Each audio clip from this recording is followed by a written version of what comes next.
Happy Wednesday, everyone. I'm just kidding. There's no such thing. All right. No such thing as a happy Wednesday. Happy Monday, happy Friday. Wednesday is just Wednesday.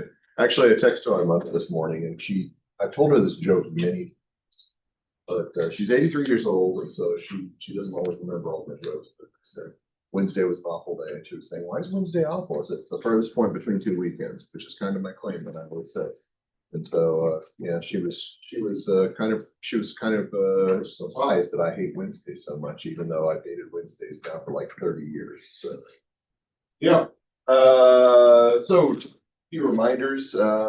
Keep in mind that we have an exam coming up. Our next week will be our final chapter for the exam. You probably want to start taking a look at the study guide and the related materials as quickly as possible, or as soon as possible. Study guide and the practice exam are posted. The practice exam key will be available on the day we start to do it. Policy is the same as AIS. We'll go through the study guide. I will go through the high points, but I won't go through everything. If you have questions, ask them during the study guide review. And then we'll go through the practice exam. The practice exam key will be available. I always encourage my students to complete the practice exam on their own, because when we go through it in class, then you get a good idea of where you stand with respect to the exam. And just for context, the practice exams are always copies of previous exams that I've done in this course, so they are reflective of the types of questions I would ask on an exam. Also, just as a reminder, I know I say this at the beginning of class, and there's like a whole 50 minutes after that, so it's easy to forget. If you have not done so already, please check your grades of your assignments to date in the course and make sure that you capture any comments. There are people missing points that don't have to miss points. You can just update your assignments, and GTRA will make the adjustment. Please make sure you do that. The due date for that is by the first exam. If you do not rectify any problems after the first exam, then your grade will go in as permanent.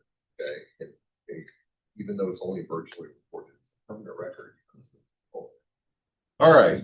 So today we've got two things that we're going to be doing. We're going to be wrapping up chapter 4, and then we're going to have our chapter 4 in-class activities. So let's go ahead and talk a little bit about the second part of risk assessment. And to frame this, we need to understand the nature of misstatements, because we've talked about risks, and we've already talked about how auditors are responsible for verifying whether the financial statements are free from the material misstatement.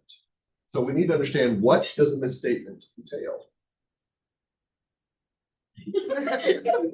Yeah, somebody's gonna be watching this video, they're gonna be like, what is he staring at? So anybody watching the video, there's very loud music going on in the background, which does not necessarily correspond well with what I'm talking about. So anyway, so what is the nature of misstatements? And the answer is there's two categories of misstatements.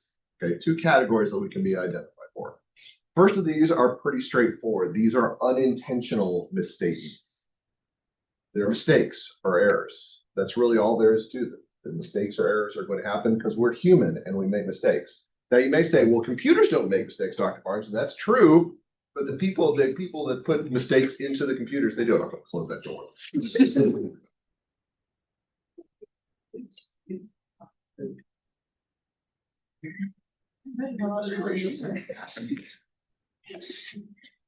We can still hear it. Oh well, the excitement of auditing, I still have to just overwhelm the sound of music, I guess. Yeah. Unintentional mistakes, or unintentional misstatements, which are errors, mistakes. So if those are the first type of misstatements, what by definition should be the second one? Intentional misstatements. Does anybody want to guess what we call an intentional misstatement? Fraud. Yeah, fraud. Yeah, fraud is basically it. So in this course, we're going to be talking about two categories of fraud. Now, I want to note, these are not the only categories of fraud that you will encounter if you do fraud research, but they're the ones that we're most concerned about with respect to financial statement audits. First of these are going to be misappropriation of assets, which is just theft, okay? Stealing assets from an organization, whether that's somebody in the organization or somebody external to it, all right? It's gracious. I wish that this could actually come through on the video so they can hear this in the background. Because somebody watching the video and be like, what is he throwing such a fit about? And it's like, yeah, the music that's going on in the background is going to be filtered out by Zoom. Yeah. What a time to be alive. Second of these is called fraudulent financial reporting. This is a misrepresentation of the information in the financial statements. All right. There is a third one that we could talk about that's ancillary related, but it's usually not reflected in financial statements. It's bribery and corruption. I won't test you on that. I'm going to test you on the first two, but that's kind of a third one just for your peace of mind. All right, quick quiz. All right, there's 0 points on this quiz, so if you don't answer it, I can't do anything to penalize you. So you can just leave your hands down or don't have to answer. Which of these do you think, in terms of frequency of occurrence, occurs more? Misappropriation of assets or fraudulent financial reporting? Theft, yeah, misappropriation of assets by a 10-to-1 margin, okay, by about a 10-to-1 margin. And this is just reported thefts, okay? This is talking about things that are substantial enough to be reported. If you talk about actual frequency of occurrence, it's probably far, far more than that. It's probably like 1,000,000-to-1 margin because many thefts don't ever get reported. All right, if we're talking about reported items in terms of transaction volume or in terms of dollar amount, which do you think has a higher dollar amount? Misappropriation of assets or fraudulent financial reporting?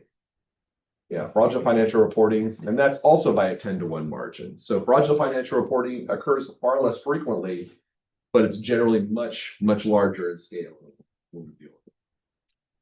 All right, so I want to toss in this next slide. This doesn't really have to do with what we're going to be talking about the rest of the lecture, but this is an important slide, I think, and it has to do with the misstatements. And I kind of call these types of misstatements, and then the next one I refer to as types of misstatements, but these are different. So you may want to make a little bit of nomenclature change. So these are categories of misstatements. I think these are important, but they don't necessarily relate to intentional versus unintentional misstatements.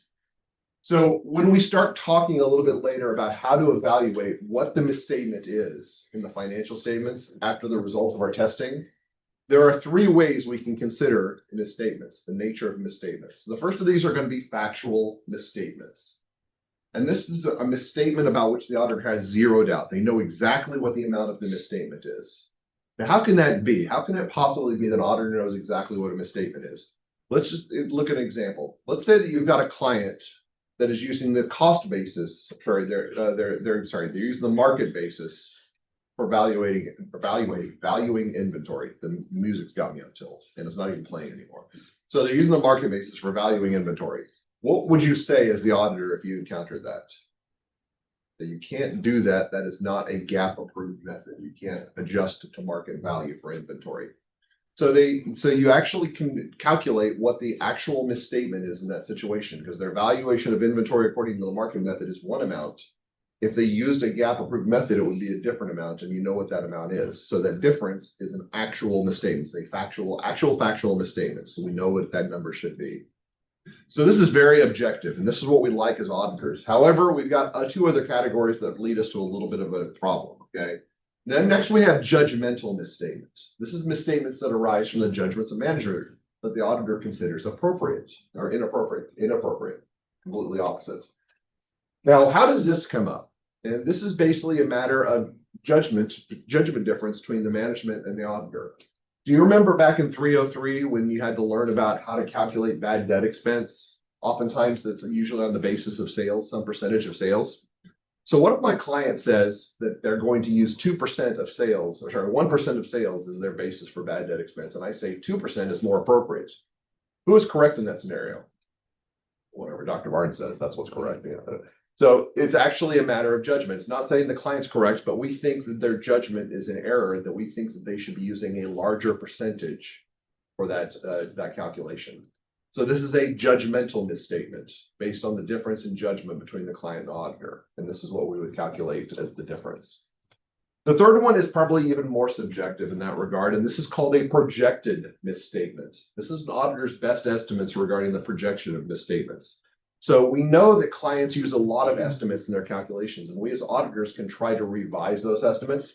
We can even use some estimates to try to determine what an account balance should be. For example, if I asked somebody in this class to calculate a depreciation amount, do you feel like you could do that? Assume after 2 to 3 years of accounting and having gone through multiple financial accounting courses where you had to do depreciation, that's a pretty easy calculation. So I calculate depreciation expense, and it's completely different than what my client has for depreciation expense. Does that mean that the client's amount is wrong? No, it just means that my projection is so showing that there's a difference from what they have written down as amount. That is a projected misstatement. Now, keep in mind, my projection could be missing a lot of variables that I can't account for in my model. So it could be the projection is completely off, or it could be the projection is correct and we've identified something that we need to investigate further. But that projection is very speculative. That's something we have to keep in mind there. All right, moving on back to what we were talking about before. So what happens during the fraud risk assessment process? So as part of planning the audit, the auditor performs the following steps to assess fraud risk. Now, I want to reiterate something that I said back in the planning phase, because this is really important. Is the auditor responsible for capturing all fraud that occurs in an organization? What do you guys think? Like when I say the word all, you should the warning light should be up. So he says never use absolutes. Never use absolutes. See what I did there? Yeah. All right. There, Barnes. Yeah. That's one of those dad jokes, those groans. Yeah. All right. So don't ever use absolutes unless you have to, I guess. Anyway. So in that situation, we talked about what it was that we had to be responsible for as auditors, and we had to be responsible for illegal acts or fraud that have a direct and material effect on the financial statements. So we know that there's a responsibility for us as auditors to be able to make sure that we understand how to capture fraud, and we want to identify fraud that has a direct and material effect. What are the procedures that are going about that? So the first step is going to be a discussion among the audit team members regarding the risk of material misstatement due to fraud. And by the way, when I have something bolded and italicized, we're going to discuss that in more detail here shortly. So you don't need to take too many notes on that because we'll have something in just a second. Also, we want to make inquiries of management, the audit committee, and others about their views of the risk of fraud and how is it addressed. We can consider any unusual or unexpected relationships that are identified in performing analytical procedures and planning audits. We're obviously not going to go into detail on that because we have not talked about the nature of analytical procedures. We will talk about that next Wednesday. We're going to go into what analytical procedures entail. We also want to make sure we have an understanding of the entity's period end closing process and investigate unexperienced period end adjustments. Why do you think we're so focused on period end? Why did I use that particular terminology? Why didn't I just say look at all transactions, look at all journal entries, and just look at any outstanding journal entries that look weird? So when do you think fraud is likely to take place, or most likely to take place, during the period or period end? So historically, a lot of fraud takes place at period end for rational reasons. If a client says, we are not going to meet our sales goal, or we're not going to meet our earnings goal, they don't learn that until close to the end of the period. And that's when they can make the necessary adjustments to try to account for that. So they can inflate their sales revenue to try to actually make that revenue amount or make that income amount that they're looking for. So very, very big focus on period end close items and period end adjustment. And the identification and assessment of fraud risk factors. Hopefully you should remember this a little bit from AIS, but we're going to go into a little bit more detail about this that we talked about in AIS, but I want to reiterate because it's still really important. All right, first part, the discussion among the audit team. So the audit team is required to hold discussions, and they refer to these, you may have heard this term before, they're referred to as brainstorming sessions. And this is one of the few times that auditors get to be creative, okay? It's a very big focus on creativity. It's about the entity's financial statement susceptibility to fraud.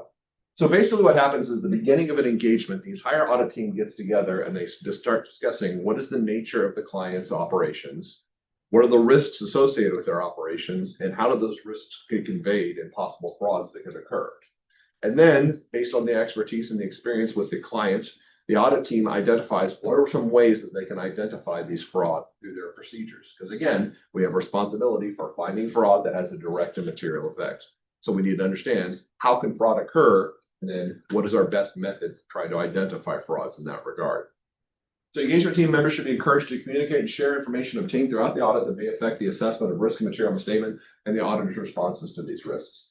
I participated in multiple brainstorming sessions when I worked as an auditor. It's a very interesting experience because in almost all other scenarios, the management and partner kind of dominates the conversation, and they still do in this scenario, but this is one of the few times that a management and partner says, what do you think, Barnes? What do you think is a possibility for fraud? Because I was also in forensics, so they said, I'm misappropriation of assets.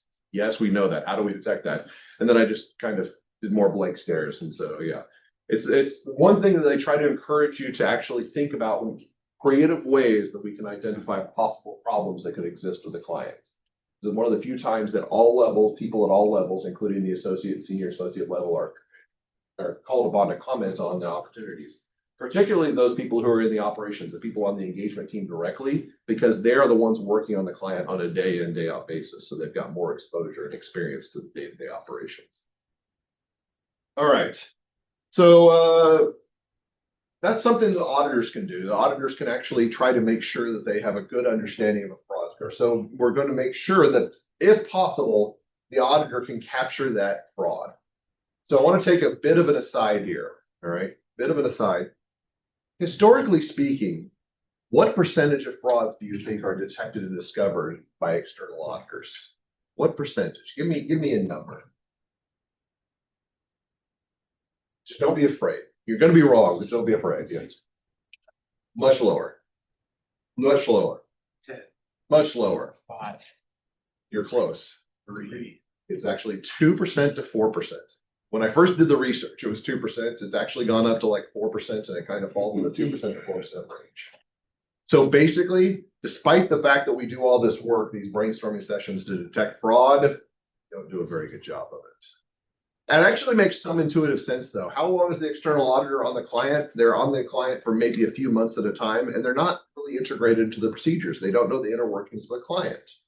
So the fact that we detect any fraud is actually really, really great, but we're not very good at it because we're not there in the operations, all right?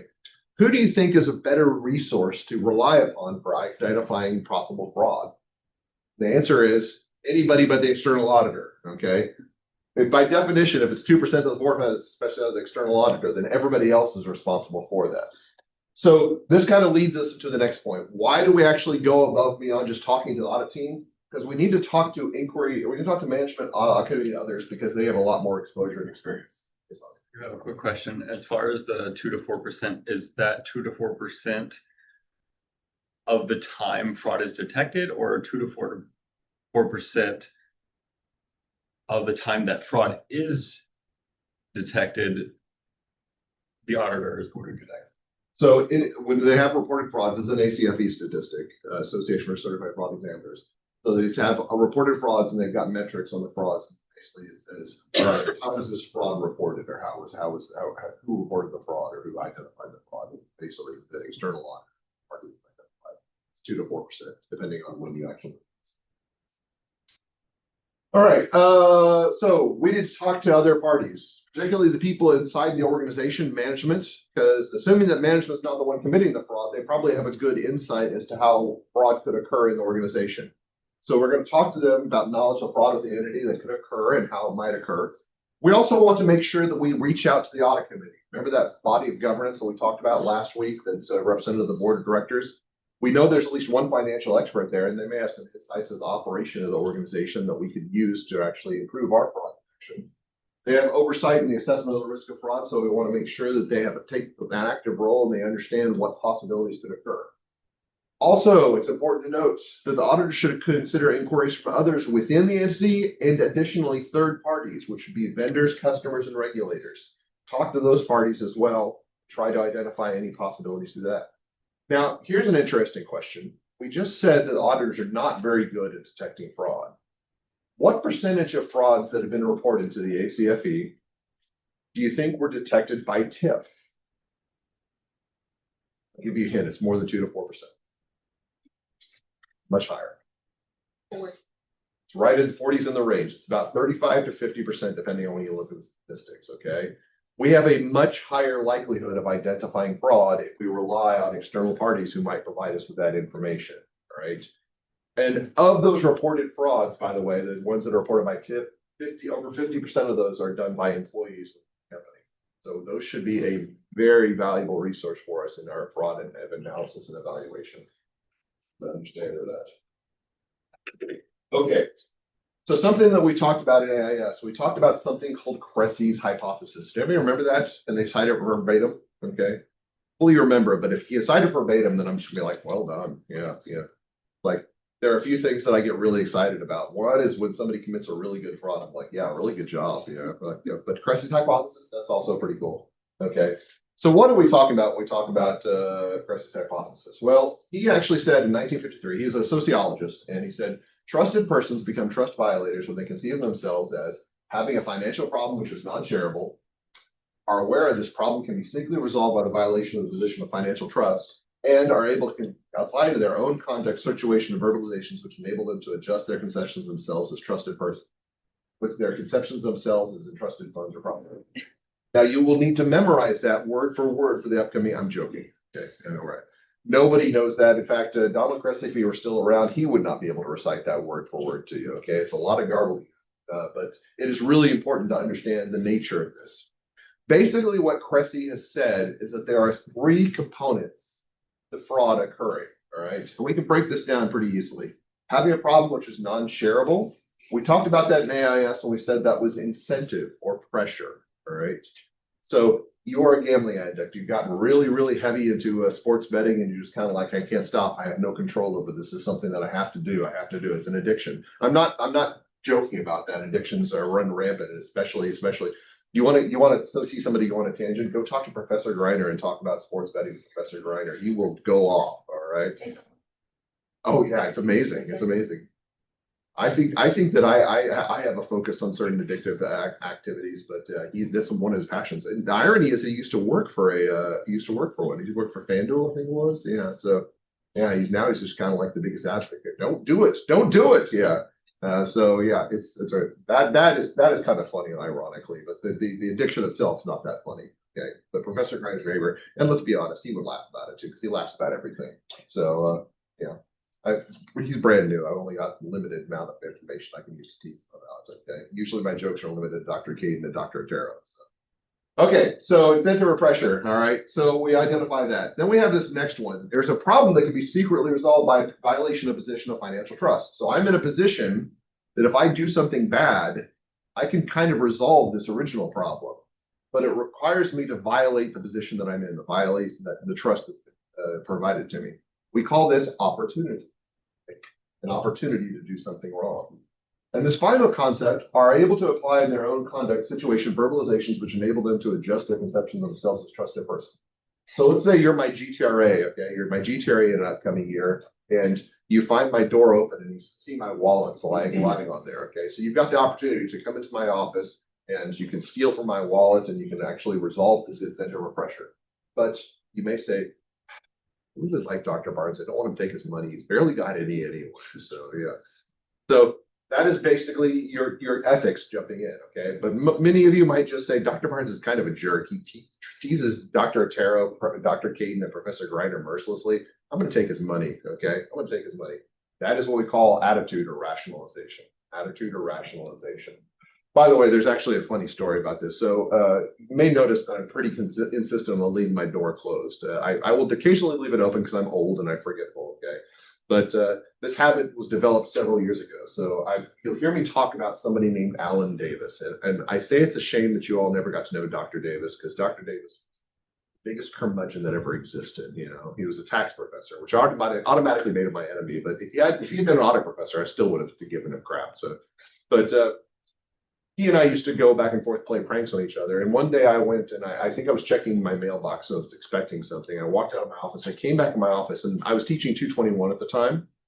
And my 221 book was open because I was doing some review of some concepts, and it was just covered in green tea. Because I used to drink green tea out of this big metal cup that I've got, okay? And I couldn't figure out what's going on. And I'm just like, oh, I know what happened. Seems like he came into my office to try to actually steal my green tea and put it someplace else in the office that I couldn't find it. But it's a big, heavy metal cylinder. It's this thing right here, okay? It's filled with green tea, and the cup itself is already pretty heavy. And his feeble hands could not actually hold the cup, okay? So he picked it up and then dropped it on my book, then picked it up and ran off, right? And so I went to and talked to some of the students who were sitting outside. I said, did Dr. Davis come in my office? And they kind of looked around like, he never admitted to it. He never copped to it, okay? But he was good. He was actually a good fraudster. He didn't actually say, I did not do it. He just said, what makes you think I did it? And he used that the entire time. So I'm very proud of him. Because when he committed fraud, he didn't deny. He just tried to redirect, okay? Which is a good fraudster, right? So yeah. I don't drink green tea. Actually, I'm kind of drinking tea, but I'm really thirsty. But yeah, that's the reason I closed my office door now. I mean, obviously to protect the intellectual property that's contained within, but also so that people don't, damage all of my material by dumping tea on top of it. I'm going to move on. All right.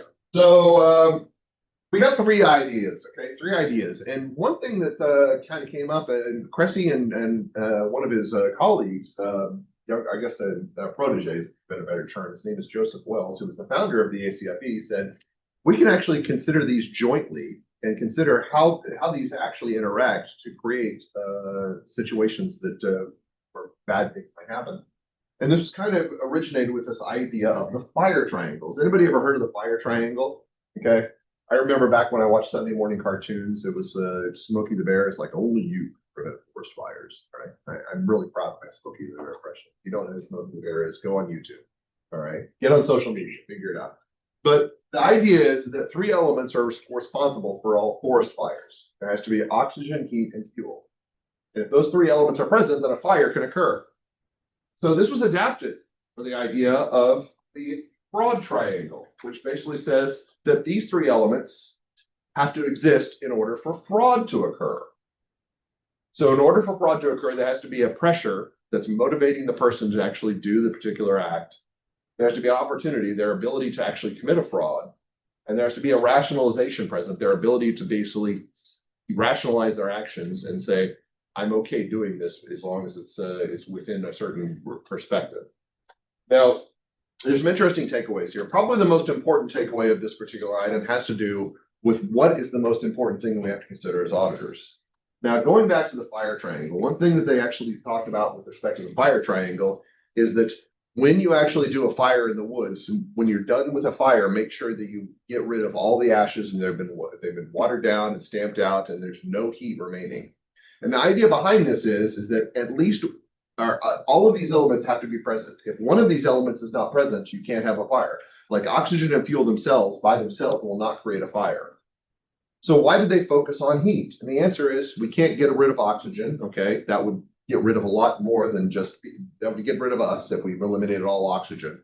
We can't really get rid of fuel. I mean, despite our best efforts, we still have trees, okay? And we still want to keep those around. So heat is our controllable item. That is the control that we're talking about. The same idea holds here when we talk about auditing and how we approach fraud. Which of these three aspects do you think we have the most control over as accountants and auditors? Opportunity, okay? We can't control if people have external pressures. We can't control if they're going to be able to rationalize their actions easily, but we can control the opportunity, which is why we tend to focus very heavily on this idea of making sure that we've got good security. What's that term for security that I'm so fond of that I always talk about? Controls, okay? We want to get into that, but we want to make sure that there's good controls in place and they're being followed and adequately operating. So this kind of depicts the scope of fraud and our responsibilities in this area. And it's somewhat intuitive once you get into the fraud triangle, but it's still one of those things that goes unnoticed. One of the biggest problems is that whenever we have fraud that's occurred, it's because people completely ignore this aspect. We're going to look at an example in chapter 6. It was a lady in Dixon, Illinois.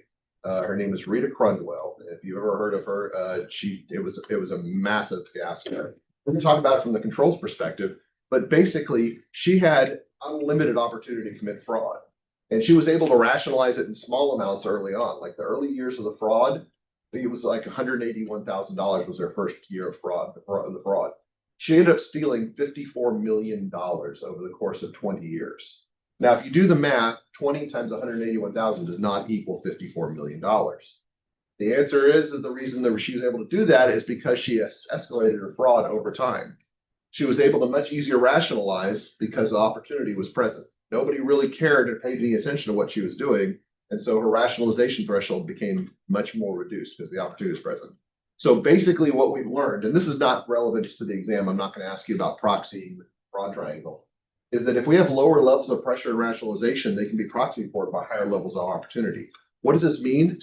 If we have almost unlimited opportunity, it takes very minimal pressure and rationalization to commit fraud. If I leave my door wide open 24 hours a day and put like dollars and dollars of cash, like it's just like stream $20 bills on my table, I know you all are wonderful human beings, but somebody is going to steal money out of my office if I do that. If I make the opportunity threshold so incredibly high, there's minimal rationalization that's going to occur. It's like, well, Dr. Barnes apparently doesn't care. He leaves his door open with $20 bills on his table.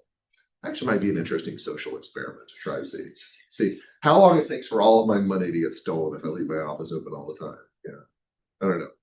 There's other things that I care about more than cash in that office, so maybe it's a bad idea. So yeah. Anyway, So yeah, that's the idea we're talking about. So what are some final steps with respect to risk assessment? So if we identify some problems within the risks of the organization with respect to our risk assessment that we talked about on Monday, and even these steps that we talked about today, we may want to consider whether or not we need to assign more experienced or specialized personnel in the situation. This is particularly true if we're talking about high fraud risk areas. We might want to make sure that the experience level of people who are associated with the engagement is much higher because they may have more expertise in that area. May even want to employ forensics personnel because they have special skills in that area so that we can actually identify possible fraud risks that exist. This is not limited to just fraud risk. If we identify risks that are present that are not even fraud risks, but just misstatement risks, then we may have to adjust as proper. So like one example that I'm fond of using is about oil and natural gas accounting.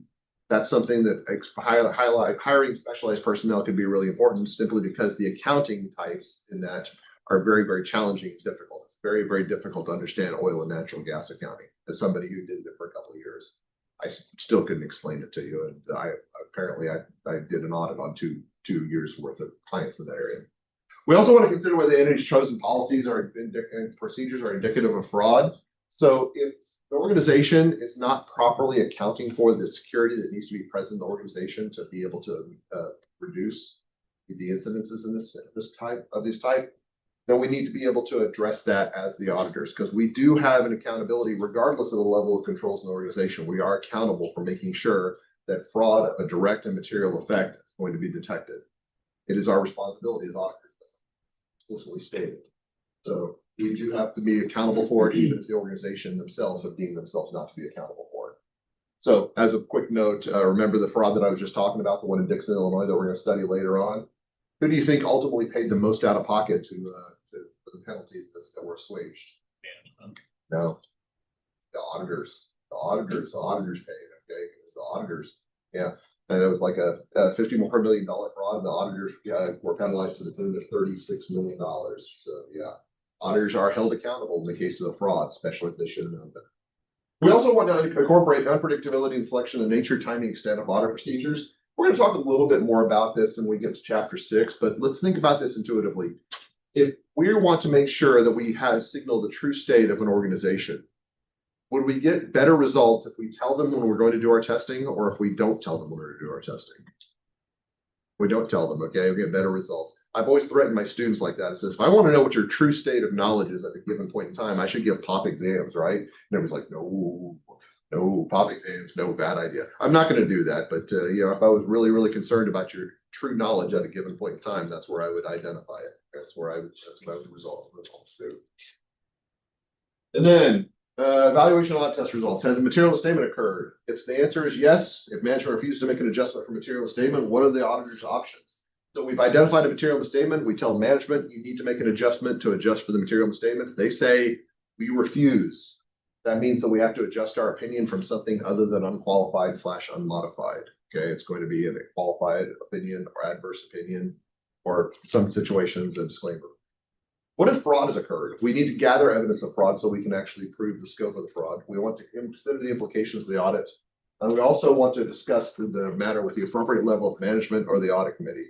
Now, there's an interesting point on this last one, okay, that I want to get to. So we're going to get to that in just a second. But documentation of the test results. Auditors should document the risk of material misstatement for all material accounts and disclosures in terms of the related assertions.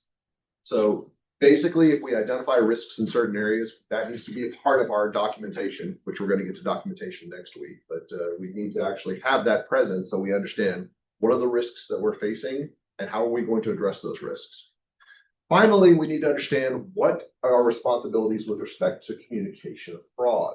Okay, whenever an auditor has found evidence of fraud that may exist, the matter should be brought to the appropriate attention of appropriate level of management. So, say for example, you find misappropriation of assets occurring in warehouses. Somebody in the warehouse is stealing parts and they're taking them outside and they put in the back of their trunk and they're selling them on eBay.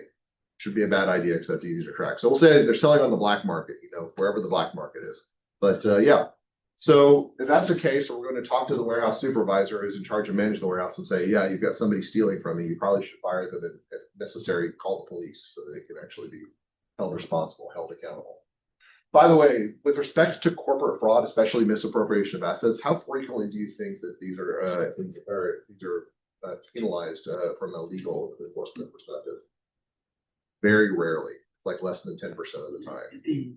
And I think part of that is just the time and the cost it does with it, but I think it's also that the companies don't want to admit that they are ripped off. So yeah, certainly problematic. Usually it's only in scale when it's something like, oh yeah, it's in the news everywhere. We got ripped off. Yeah, we are the victims here. We're going to go ahead and litigate. Yeah, that's when you have those Enron type things. That's when the management gets held accountable. Speaking of management, does management ever commit fraud? Never. Yes, they do quite frequently in the really large frauds. Okay, so what about fraud involving senior management? Okay, it's any type of fraud, whether it causes a material misstatement, the financial statement's not. So we're talking about senior management or any fraud that has a material misstatement. We do have a responsibility to report this to the audit committee. Now, the ones that have material misstatement is pretty obvious. If it's a material misstatement, that affects the nature of our audit, so that does need to be reported to the audit committee.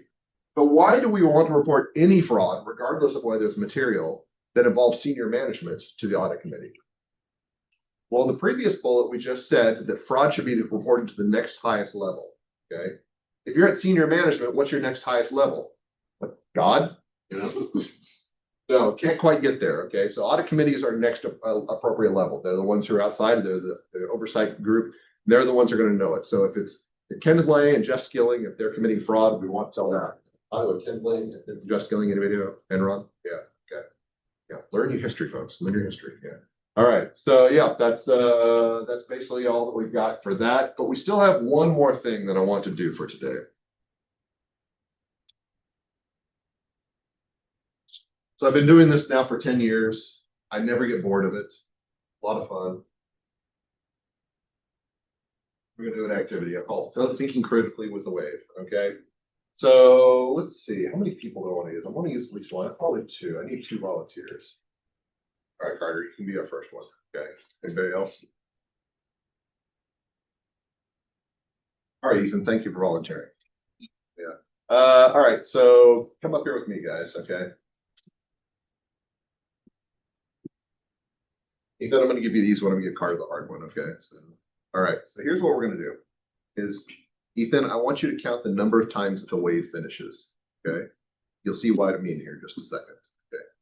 Carter, you just be an observer and try to make sure that you pick up everything that's going on, all right? The rest of you all are going to be sad you didn't volunteer. You can be sad that you didn't volunteer, okay? So here's the deal, okay? So basically, Carter's going to be up here. He's going to be trying to make sure he understands where the wave breaks down, okay? And Ethan is going to be counting the number of times that the wave concludes. The rest of you all are going to do the wave. You know, like the wave in the stadiums to do like that? Have you ever done that before? Okay. Now, I want to make sure you understand because it's not as simple and straightforward as just it's going to be left to right, okay? This is going to get a little bit hectic, okay? So here's what's going to happen. So we're going to start. I'm at the front of the classroom, okay? All right. So I'm going to start with Max back there. I'm going to point to him. And it's going to go that way. It's going to hit the end of the road of Vale, and it's going to come back up, and it's going to go in Snake. Okay. It's going to come up and finish. I'll finish with John over there. All right.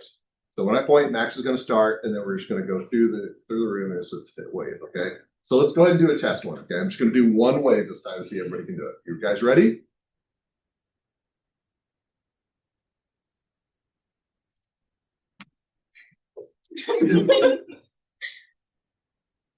All right, so we started one wave. How many did we finish with? Okay, so we got a matchup here. Okay, match of one wave. All right, so let's see if we can do it again. I'm going to do more than one wave this time. All right, but I'm going to start with intermittent intervals. You ready?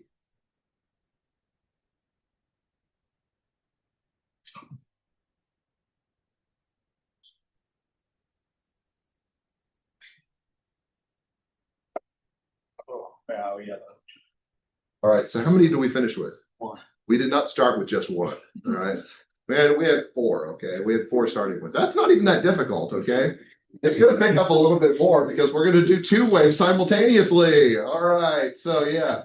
All right. So, here's what we're going to do is that instead of me starting with Max every time, I'm going to start with Vale sometimes. Okay. It's going to go in the opposite direction. All right. All right. So, let's go ahead. Let's try this now. I think you guys are up to this. You all are seniors. You've been working really hard. You got good critical thinking skills. All right. Here we go. Ready?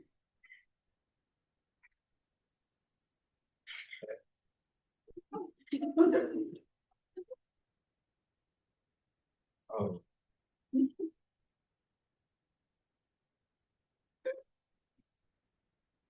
Yeah. It's kind of a dispirited. All right, so how many do we finish with, Ethan? I think 3. Okay, I did 6, so yeah. All right, here we go. Here we go. We're gonna do this one more time, one more try. All right. So I'm gonna go. You guys got to take this seriously. You guys getting points for this thing. Okay, this is our assignment. All right, this is our assignment today. Last assignment. Here we go. Ready?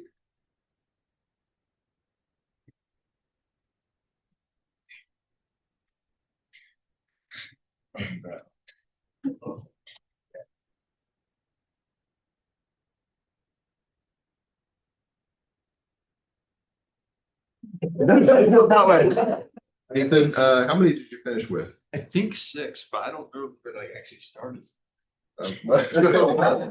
Yeah. Oh, all right. So I actually started 7, so it was close, but yeah, I would agree there may have been a breakdown. So let's just go ahead and say you failed me for the last time. So Ethan, you can sit down. All right. All right. So before I make the life difficult for Carter, we're going to try to do some things. Okay, we're going to try to figure out some stuff. All right. So what are some ways that we could improve this process to reduce failure in this exercise? Can we agree that this was a difficult activity? Those of you who are out there in the activity can agree that it was not simple. What are some ways that we could have made this a little bit easier? People work close together. Yeah. Okay. Some people can't see whenever. Oh, so starting from the back is a problem. Okay, so maybe if we started from the front and moved backwards, that might have been a little bit easier. Okay. What are some others? I know there's plenty of others. I've been doing this for 10 years, guys. I know there's plenty of others. There are gaps in the wave, yeah. Yeah, there's gaps in the wave. There's also misalignment of the rows. So there's certainly problems in that regard. Yeah, the way this room is set up, so it's inconvenient.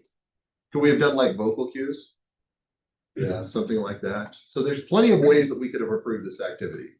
It definitely was not optimized to basically the way that we wanted to do this. So can we agree to that?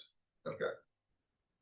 All right. So we're going to talk to our observer. Yep. Do you know what your role you're playing? I'm going to assume you're going to tell me where each wave broke down. Well, so here's the deal: is that the observer is not the right word. You're the auditor. Oh. Okay. So the observed failure in this exercise is a function of its components in case the students of the class. Okay. So here's the deal. You've been watching. We need to address the cause of failure. I'm going to give you a couple of options. Okay. Option 1, identify the beliefs to believe are most responsible for the failures in the wave. These students receive no credit for these in class exercises. Option Oh, wait a minute. You're already lying at option 2. I thought maybe you just start thinking about it. I'm already aware. I'm trying to be nice. Option 2 is I'm thinking of a number 1, 2, or 3. You guess it correctly, everybody gets full credit. If not, everyone loses 2 points on it. All right, so this is up to you now. What are you going to do? Oh. So I'm so sorry because I know the 3 people who I witnessed fail the most, and because of where they are, it stopped a lot of other people from being able to succeed. So you do have an answer for option 1. I also feel like you should be obligated to write down option 2 for what your choice is. I am a person of integrity. I will give credit for whatever the number is and whether it's correct or not. Okay. Is this supposed to be a lesson in independence? Like the independence of the auditor? I mean, there are probably implications there. Independence from the So from the I'm instructor. basically being asked to risk. Hey, there's no fraud. Me just telling you that, and then that's the 1, 2, or 3. Whereas the 3 is me identifying where the fraud is. That's exactly correct. Um, It's not so much fraud, but Yeah. It's not a fraud lesson. This is more of a risk lesson. Okay, I'm very sorry. I don't know some people's names. So who's directly in front of the veil in this like Autumn, pink, please. Kennedy and Anthony. So I'm very sorry, just due to the nature of how the waves started. It started with you. You had some like this was it got mixed up sometimes because you would hit all the way in the back with. I'm so sorry, I don't know. You would hit max and then you'd go to veil, and then sometimes the overlap would stop midway. Sometimes it would find out like sometimes No, it need rationalization. I can see why it broke down. It's not your fault. It is the fault of the experiment. Trying to justify things.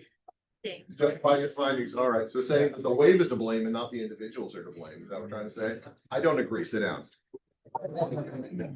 All right.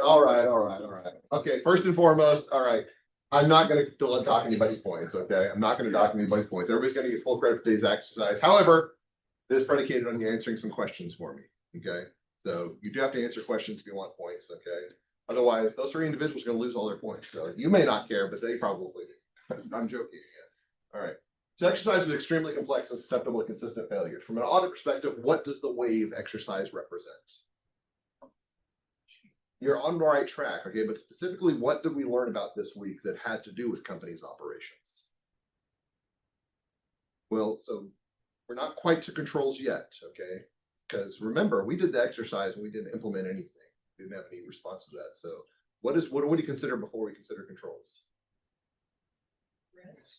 What type of risk? Inherent risk. Very good, okay? Basically, I gave you an activity that was needlessly complex, okay? That I knew would fail because you know what? It's done so 19 other times. Actually, it's not true. It's actually 17 other times because during the pandemic, I couldn't do this, okay? But it's done so multiple other times. It always breaks down because of the way that the activity is designed and the way that exercise works. So I knew it was going to happen. You knew I knew it was going to happen because I had a slide that said you failed me for the last time. Right? So inherent risk is present. We know that that's the case. By virtue of doing this activity, we faced certain risks. Now, question number 2, recall the constant poll where I asked to improve the process, ways to improve the process. From an audit perspective, what do these improvements represent? Controls, very good, because we're talking about responses to risks. All right. You all knew what the risks were in the activity. And I said, how do we fix this problem? This is obviously not optimized. So how do we optimize it? And you said, okay, here's a control for you, Dr. Mark. You didn't call it a control, but that's what it was. It's a control. So that's the important part to remember is that we characterize something for inherent risk and controls. These are something that we face in every single day. And my silly example that I taught you back in AIS is still relevant, but this is a much more kind of visceral example of how controls are really important to stop failures in organizational activity. Because if we don't have good controls, then basically we have chaos. Can we agree that there was chaos in this room? Yes, I would say that was by design. Okay, I create chaos by design.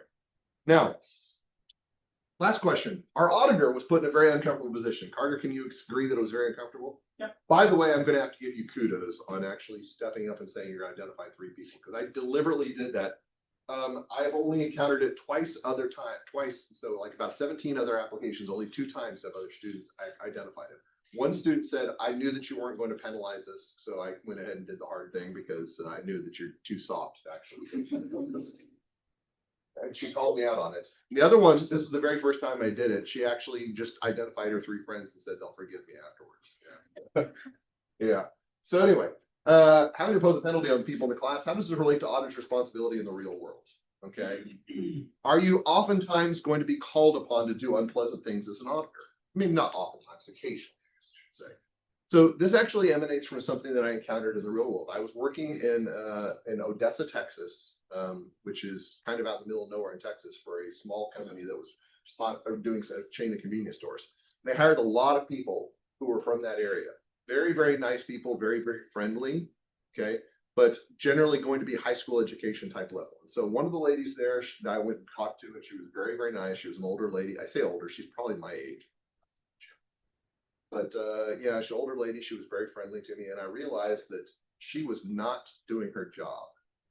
She basically was not following the new procedures because they had new computerized terminals that they were trying to operate on. She was still using her old computerized terminal. She was a breakdown in the controls system. And so I had to go and I had to tell somebody, it says, yeah, this is where we're having a problem to be addressed. I don't know what happened to her because I left the engagement, but it would not surprise me if she ended up losing her job because she could not do her job. That sounds terrible, right? Says, you're a monster, Dr. Barnes. Am I? Am I a monster if I was honest about it? Because what would happen if that controls failure just continued on and on over and over again? The organization situation would get worse and worse. And then it wouldn't just be one person losing their job. It would be everybody losing their job. Interesting. Yeah, exactly. So when we're asked to do difficult things, we have to put in context of what that big picture means. And so even though we're put in difficult positions sometimes, keeping that in mind about what the implications are for everyone involved is really, really important. It's a difficult thing, but it's something you have to remember. All right, homework on Friday. See you all then.